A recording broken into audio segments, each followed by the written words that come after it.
Halo Pioneers Pi Network dimanapun Anda berada saat ini. Saya berharap saya bisa menjumpai Anda sekalian kembali pada kesempatan malam hari ini dalam keadaan sehat-sehat saja, dalam keadaan tetap semangat selalu. Sebab sesaat lagi atau pada kesempatan kali ini saya akan menyampaikan sebuah informasi yang sangat penting. Ini datang langsung dari sang developer Pi Network, yaitu Dr. Nicholas Kakalis.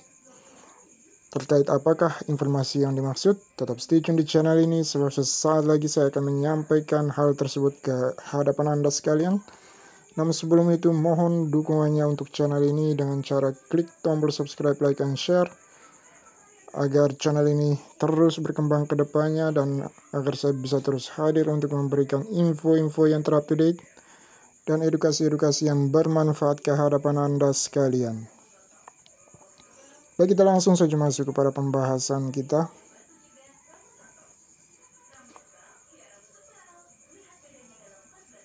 Ya, jadi Bapak Ibu teman-teman sekalian, ada sebuah informasi penting datang langsung dari sang developer Pi Network, yaitu Dr. Nicholas Kakalis. Jadi latest update from Dr. Nicholas Kakalis. Pembaharuan terbaru dari Dr. Nicholas Kakalis. Saya bacakan. The time is not specific. The algorithm is very fast, a few minutes, then the algorithm decides how many opinions or validations it needs to gather from validators. Once those validations are completed, then there is some more algorithmic steps, and if no more validation are needed, the KYC application is approved. Theoretically, in the future, if there are enough validators available and there is no backlog of applications like now, a KYC application can be validated within several minutes. The more people KYC, the more validators will potentially be available. The shorter time the process will be taking. Now validators are still cleaning up the backlog of applications. Jadi pada intinya yang ingin disampaikan di sini yaitu bahwa secara teoritis di kemudian hari nanti atau di waktu yang akan datang, jika ada cukup jumlah validators, maka tidak akan ada lagi misalnya atau waktu untuk proses KYC itu bisa divalidasi itu dalam waktu hanya beberapa menit saja. Jadi semakin banyak jumlah validatorsnya akan semakin berpengaruh, akan semakin berdampak positif terhadap KYC. Proses KYC-nya pun bisa semakin cepat kita mendapatkan hasilnya.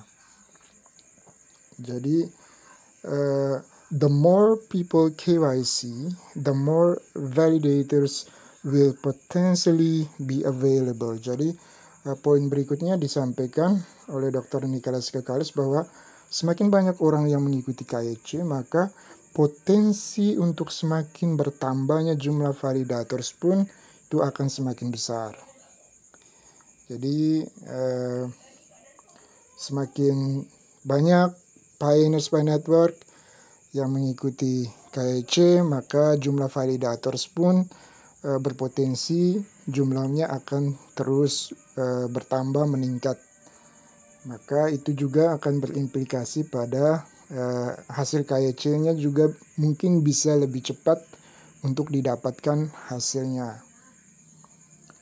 Now validators are still cleaning up the backlog of applications.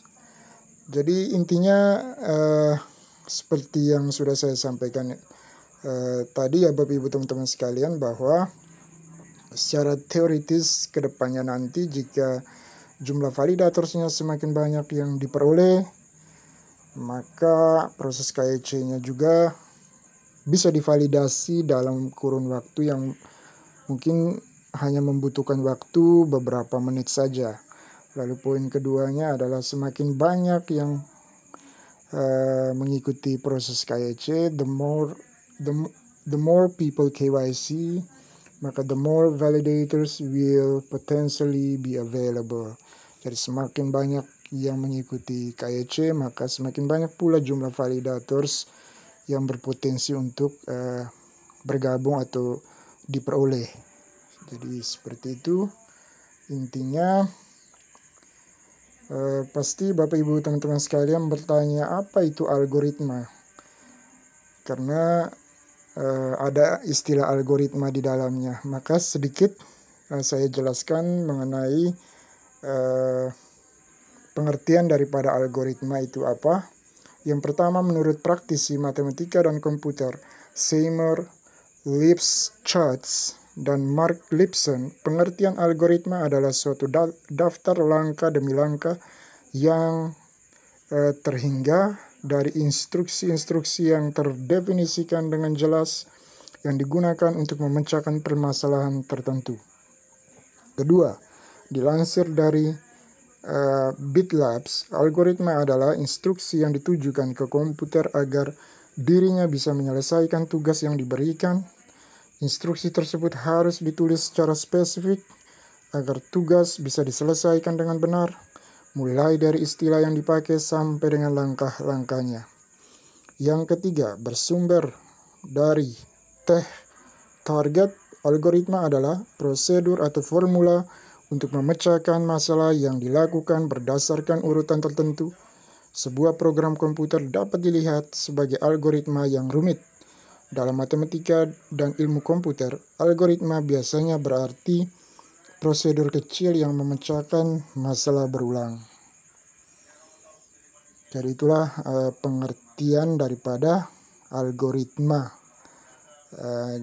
Jadi yang disampaikan oleh Dr. Nicholas Kekalis sebelumnya tadi ada menyinggung mengenai kata algoritma. Jadi mungkin ada di antara para pioneers by network yang mungkin bertanya-tanya atau mungkin selama ini juga sering melihat di berbagai media ada yang menyebutkan kata algoritma, namun mungkin belum memahami apa sebenarnya itu algoritma.